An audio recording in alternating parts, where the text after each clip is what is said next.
I'm going to be talking to you about what the computation that V1 does, primary visual cortex in primates. And the first question is, why would anybody care what it does? What does it matter? And there are two reasons. The first reason is that, that everything we know about the visual world gets processed through the retina, through the lateral geniculate, through V1, and if you don't know the output of V1, if you don't understand what it is, then there's only a very small chance that you'll ever figure out what all the other almost 24 visual areas do. So we have to know what V1 does to understand the rest of vision.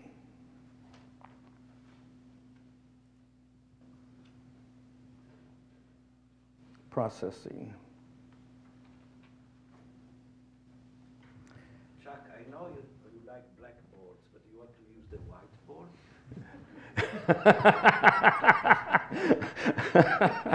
I went to a lot of trouble to have it be black.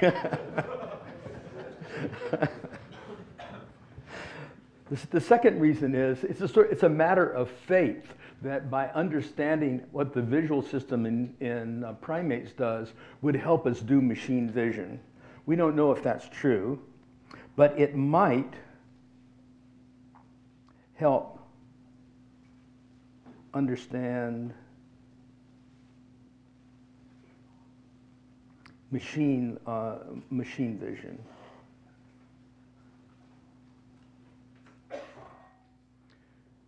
I don't know if that's the case, and nobody does. People have strong opinions whether it will or won't, one way or the other, but we'll just have to wait and find out. So I'm going to start by giving you the answer to the question, what does V1 compute? And it'll sound very much like what you just heard. And then I'm going to talk about why I think that's what it computes. You have an image. That image is processed and sent through an edge filter.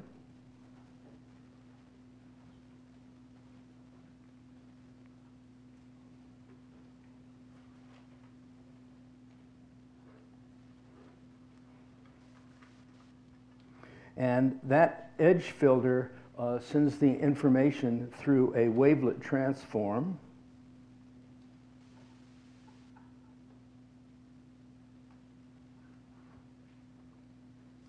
And then that goes to some of the higher cells called complex cells in V1 and the way out.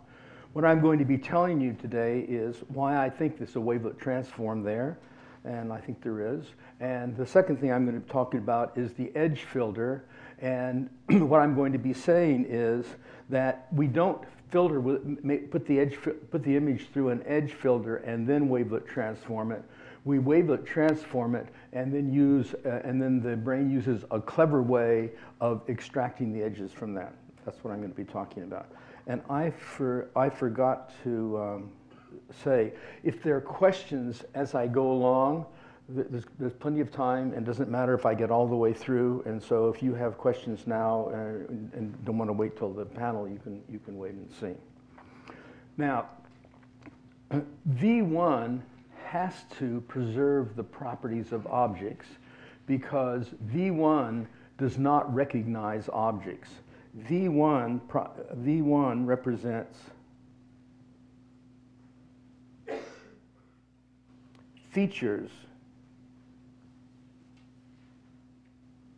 of objects,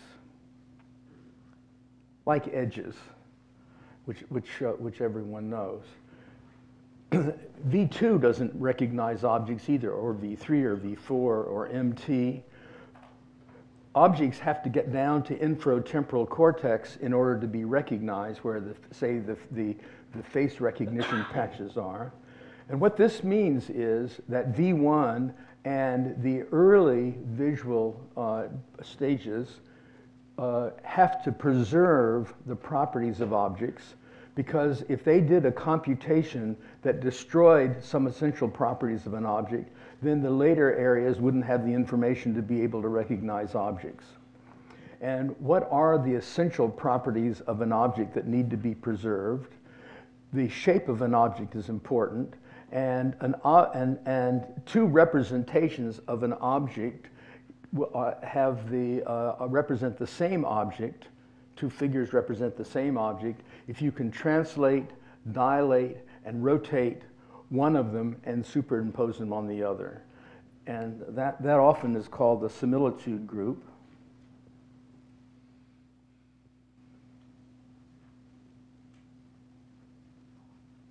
Translation,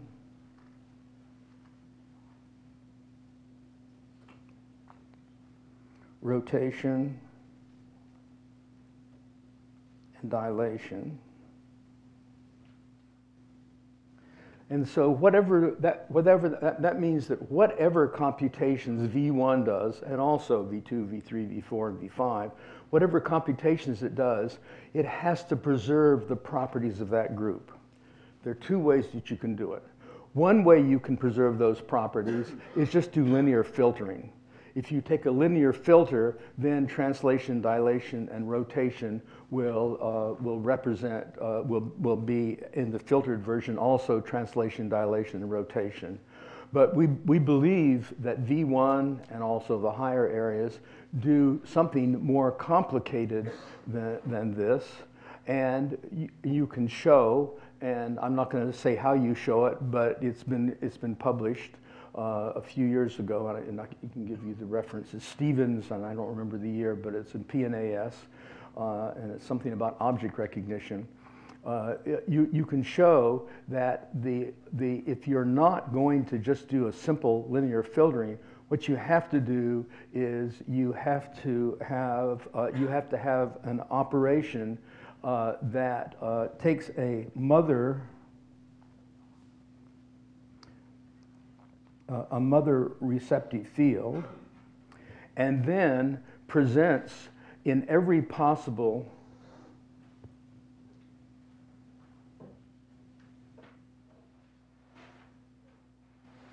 that receptive field in every possible under every possible translation,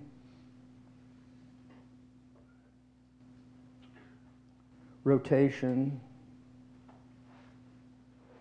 and dilation.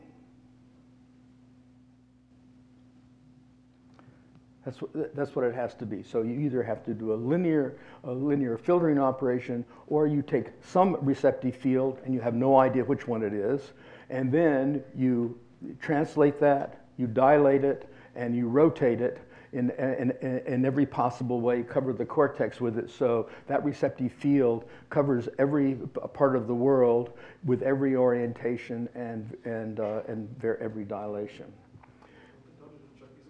Preserving the property, don't you just mean that you can go back and reconstruct from the filtered version? That is not sufficient. Yes, that would be fine. But this is the way. But if you're not going to do a linear filtering, then you have to have this kind of receptive field, or else you would destroy those properties.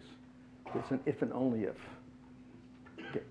I mean, you can go look at it. Maybe I did it wrong, but you can check. So we already. Yes. May I clarify, because I think I understand the question. So you suppose that you had a recoding of the pixels. You scramble them all. You still have the same information. However, what Chuck is looking for is a transformation by which if the object shifts by any amount, rotates by any amount, etc., you would be able to find exactly the same descriptors as it is before, modulo a rotation of where you read them out. Yes. Somewhere. And so if you have a you have an orthogonal basis set, like a Fourier or a wavelet or whatever representation, a translation of the object will create completely new descriptors that are not the same as before. They're sufficient for a constructing image, but you would not be able to read them out in the same way as you were doing before. You would have to have a different classifier to make sense of them. You could do it with a lookup table. You could make a giant lookup table. That would also work. And we do this all the time. We know this is true. And that is if I look at Shimon and I tip my head a little bit and I lean forward a little bit, I've translated, rotated, and if I shift my eyes from his nose to his ear and translated his face, I've done all of those things, but I don't have to stop each time I move my eyes or shift forward and say, ooh, is that still Shimon? He doesn't change, he's there all the time. And so we're doing this, we are dealing with translation, rotation, and dilation all the time when we move our eyes. And we have to make sure that the central representation is the same for all of those. Okay, that's the point. Are there cells in the visual system that do this? And the answer is we know that there are, because simple cells, we know, have every possible translation, because there's a pinwheel every place on the cortex that looks at a part of the world. We know that they have every possible rotation, simple cells, because the pinwheels have cells that respond best to every possible orientation as you go around the pinwheel.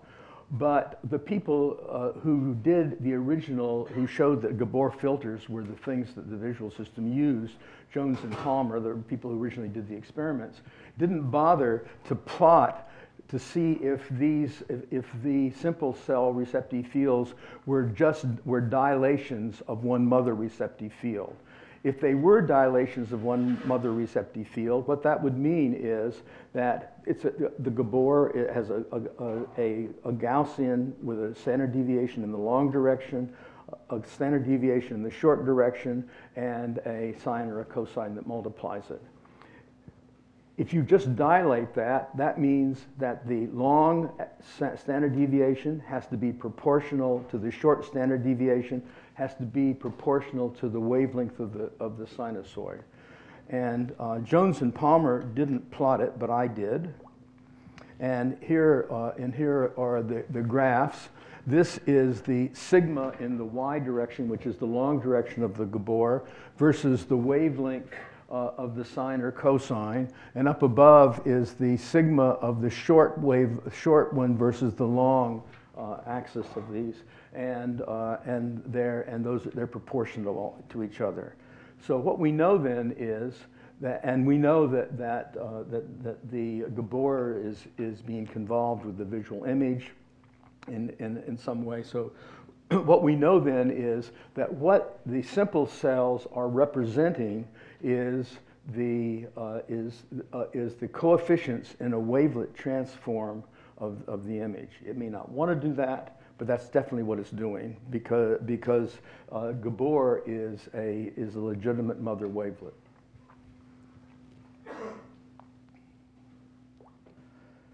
Okay, what I just said is a version of what Tommy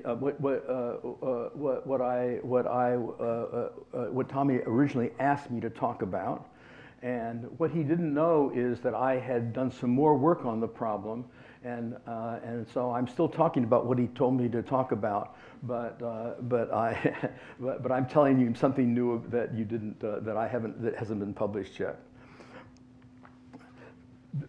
In the paper that talked about this in the first place, I pointed out that that it was not quite a wavelet transform. It's a little bit different. What the visual system is doing is a little bit different from a wavelet transform. I'm going to not put in angles because it makes writing stuff down, and so there's going to be a suppressed theta in every equation, and theta is the preferred angle. I'm just not going to write it down. The firing of a single cell simple cell in V1 depends on a xi, a spatial position, eta, another spatial position, and omega, which is the spatial frequency, and that is calculated by an integral from 0 from minus infinity to infinity of dx, dy, a Gabor function of x minus psi times omega and y minus eta times omega times the image which is represented as S, which is the stimulus of x and y. And I'll just write down what, and G of x, y, xi, and eta is a Gabor. There's a constant in front that I'm not writing down. And otherwise it is e to the minus x minus xi squared omega squared over 2 sigma x squared minus y minus eta squared omega squared over 2 sigma y squared minus I omega x minus xi. That's what it is. But that's not quite a wavelet, because wavelets have to be scaled so that when you integrate over their square that you get 1. And in order to make this a wavelet transform, you would have to multiply this function by I omega. And so that would mean that xi, eta, and omega is equal to 1 over I omega of the wavelet transform of S of x and y. And so when I first did this work, I was puzzled by that, but I didn't bother about it. I pointed it out in the article, but I bothered about it. It's actually a little worse than that, and that's what I'm going. It's less of a wavelet transform than I originally thought, and here's the reason. Here's a pinwheel. You're looking down on the cortex, and each one of these things is the center of a pinwheel, and I've drawn one up there. They're not quite as regular as this, but you can see how they work like this. And so here is a pinwheel, and I'm going to put it over here. So there's a center to the pinwheel, and then there are all these spokes going out. And by convention, this likes 0 degrees best. This likes 45 degrees best. This likes edges of 90 degrees best. And they go smoothly around like that. And now I'm going to take the pinwheel down below here and stretch it out. And along the axis of each one of those pinwheels, the cells respond to different spatial frequencies. And if you look at what the spatial frequencies look like as you go across, so this would be omega here, and this axis here is going along the pinwheel up until it goes to the pinwheel next door. See, this goes smoothly down to that one. This goes smoothly over to that one. And so the spatial frequency starts at low, for example. It goes to high, and then it goes from high back to low, and then it goes the opposite way going to the next one. And it looks like this. This is the number. This is the probability of getting a particular spatial frequency as you go along. It starts low for the low spatial frequencies. It gets high here, it gets low there. There are a lot of high frequencies in here, so that means that all these cells along there have a peak spatial frequency that they like, and there are not very many cells that have high spatial frequencies and low spatial frequencies. And you know the range? yes, I'm showing it right here. I'm in the next slide. So this is the famous figure that shows the transfer function of your visual system, and this is from Campbell and Robson. And plotted in this direction is contrast. And even though it looks gray at the top, it probably still is gray at the top because I scanned this, but it looks, but it's not actually gray in the original figure. It's just very low contrast. And going in the x direction is increasing spatial frequency. And what you can see is, depending on and if you can test this out for yourself.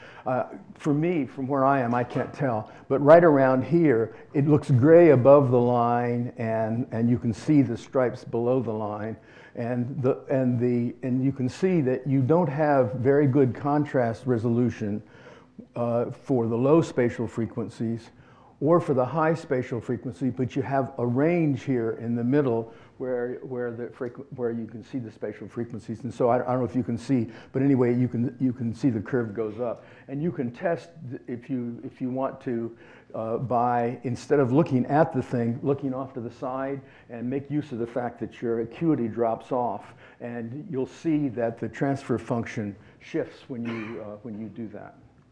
Okay, so what does this mean? This means that the number of cells that are representing each spatial frequency is different. And so we should talk about a population of cells in V1, because how we perceive things doesn't just depend on what a single cell does, but how many cells there are of that kind. And these are data that Tony Motion gave me. These are the data points that he has. They're unpublished. And he originally fitted them with a log normal, but that's not such a good distribution. So I played with them a little bit and found that... This is the monkey? This is a monkey. I believe it is. I think it was macaque, but I'm not positive. Okay, and these things are as a function of omega, and there's a constant to the power k times omega to the k minus 1 divided by k minus 1 factorial times e to the minus a omega, and k is equal to 9. So I just tried a bunch of functions in this class, and these are fitted with integrals over there. You can see they fit very well. And as you go from right to left, you're going peripherally in the cortex. You're going to bigger eccentricities. So this one is for 0 to 5 degrees. The one up above is 10 to 20. The one above that over there is 20 to 40 degrees. And so once you know what those functions fit, then you can calculate what the density function is, and these are the density functions calculated here. So N of omega is the relative number of cells that are tuned to each spatial frequency. What's important is that K depends on eccentricity, but it's a very, very slowly varying function. You go quite a ways in the cortex and it doesn't change very much. So what this means is the population response, let me change back to white. Sorry, Jack, when you Yes. said that log normal is not very good, is it because it doesn't fit the data well, or because you don't like it as a function? I don't like it as a function because it goes negative. Negative in what way? So if you have a frequency is log, so it's always positive. It's log, but 0 is at one unit, but you may have frequencies there that are half a unit. That's okay. Yeah, but then it would be negative on the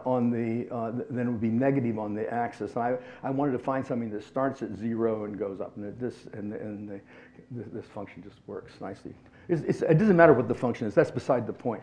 I had thought a little bit about why it's that function rather than something else, but I don't really know, and it doesn't matter. It's just the fact that I know a function that fits adequately. Okay, so the population response then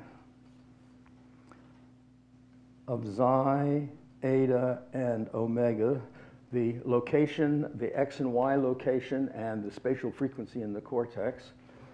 And there should be a theta here, but I just saved writing and I didn't put it down, is equal to n of omega times f of psi, eta, and omega, and this equals n of omega divided by I omega times the wavelet transform of our image.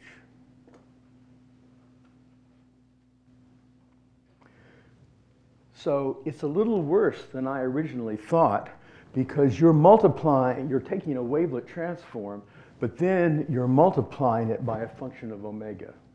What does that mean? There is not a convolution theorem for wavelet transforms. If there were a convolution theorem, what you could do is take the inverse transform of this n divided by I omega, an integral of the thing, and put it inside and do an inverse transform and convolve it with what was inside there. But you can't do that automatically because wavelet transforms don't have a convolution theorem, unlike Laplace and Fourier transforms. However, it turns out that in this particular case, you can do that. And the reason you can is that the function n of omega is very spread out in omega space. And so in real space, it's very, very sharp. And then when you put it in, make use of that property, expand some stuff in a power series, which is legitimate, and just take the early powers, then you can end up showing that for this particular case, that a wavelet transform is justified, a convolution theorem is justified. And so what that says is that f, the firing rate of a particular simple cell of xi, eta, and omega equals the wavelet transform of k of x convolved with s of x and y. And k of x is equal to the inverse Fourier transform of n of omega over I omega. And because we know relatively accurately what n of omega is, we can divide it by I omega, you can find out what you're convolving the image with. And I told you in the second slide, the third slide, it's an edge detection filter. This is the inverse Fourier transform of the thing I just showed you, and it looks like that. And if you convolve that with an edge, just to show what it looks like, you have this. So this is the response to an edge here, and you can see that it is an edge detector, but also it has Mach bands, which you can see because there's a bright part there, there's a dark part there, and then there's a secondary Mach band next to the dark part. There's a light part, and same for the opposite over there. Okay, so what I've claimed then is that the primary visual cortex, starting with an argument saying what has to be true about the computations that V1 does, and then identifying what we think has to happen because of preserving the properties of objects, their shape on the retina, that what V1 is doing something that's almost a wavelet transform. But it misses being a wavelet transform because it's not normalized properly, and because you have more cells devoted to some spatial frequencies to other spatial frequencies. And so when you fold that into it, it turns out that that that V1 is doing an edge detection filter in what seems to me the cleverest possible way. It's built into the anatomy. It doesn't have to do anything. It just does its version of the wavelet transform, and then what comes out automatically to the rest of the cortex is a instantly filtered edge detection filter of what was in the visual world. Okay, thank you very much.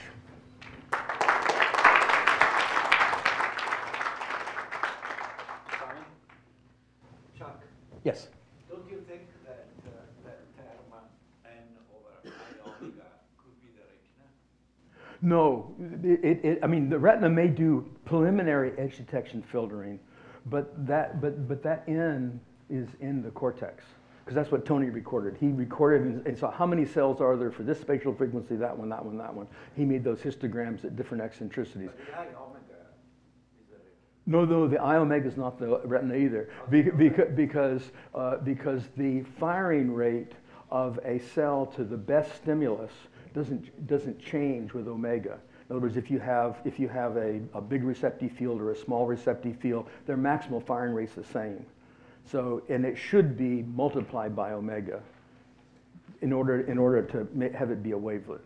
So the I omega is just an artifact of the fact that you don't scale the receptive fields with omega properly to be a wavelet transform, and the N just comes from how many cells you have. So the two things together have to be doing that. I don't know if they care or maybe there's something else. How many of this data come from moving None. And I didn't even suppress the T. I just ignored it. I suppressed omega. I suppressed theta, the angle, but I didn't even bother with T. I know. No, what I mean is when the physiology. Yeah, when they did it. They must have moved. They had drifting stimuli. That's what That's what I mean. Yeah, they were drifting stimuli. The retina, which is, the kind of simplified description of what the retina does is derivative in space and time. Yes, I know. Okay, if you have a moving stimulus, you convert time into spatial frequency. Right? Yes. You get exactly Yes. omega. Yes, but I think you can do the same thing with flash. The fact that the number of cells is the same doesn't depend essentially on the way the motion is done. The number, I agree. Yeah, the number doesn't depend on that. Yeah. Okay, great. Thank you.